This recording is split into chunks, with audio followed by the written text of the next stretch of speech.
Hola, soy Eduardo Morgan, diseñador gráfico especializado en lettering. Llevo varios años trabajando de manera independiente para marcas de ropa, la industria musical, entre otros. Mi estilo combina el diseño tipográfico y la caligrafía con el dinamismo y la experimentación del graffiti a través del uso de técnicas digitales en Photoshop.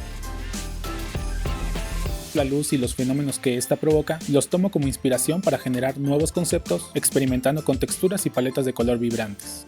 Lo que me gusta del diseño de lettering es que puedo aprovechar la cualidad que tienen las letras de ser imagen y texto a la vez. Me sorprende la capacidad que tienen para sugerir una idea o emoción compleja de una manera elegante y sutil.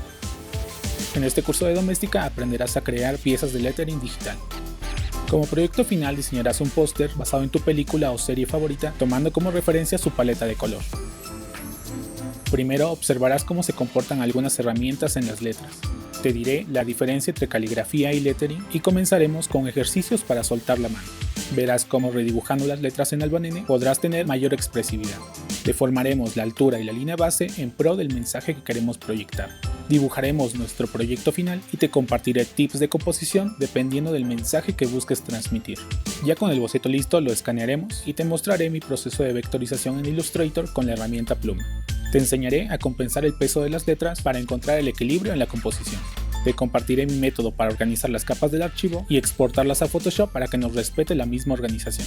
Analizaremos la escena elegida para el proyecto y generaremos una paleta de color a partir de ella. Posteriormente aplicaremos luz, sombra y reflejo a nuestro lettering y añadiremos los colores de la escena elegida a nuestras letras. Finalmente agregaremos texturas, ajustaremos el color y aplicaremos filtros para obtener un acabado profesional. Al terminar este curso serás capaz de abordar un proyecto de lettering desde cero. Deberás tener conocimientos básicos en Illustrator y Photoshop y contar con herramientas como lápiz, papel, hojas Albanene, marcadores con punta de cincel o punta redonda, brush pen, laptop y tableta gráfica.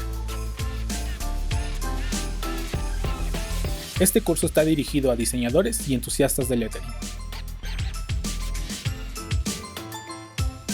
Crea letras cargadas de historia y color.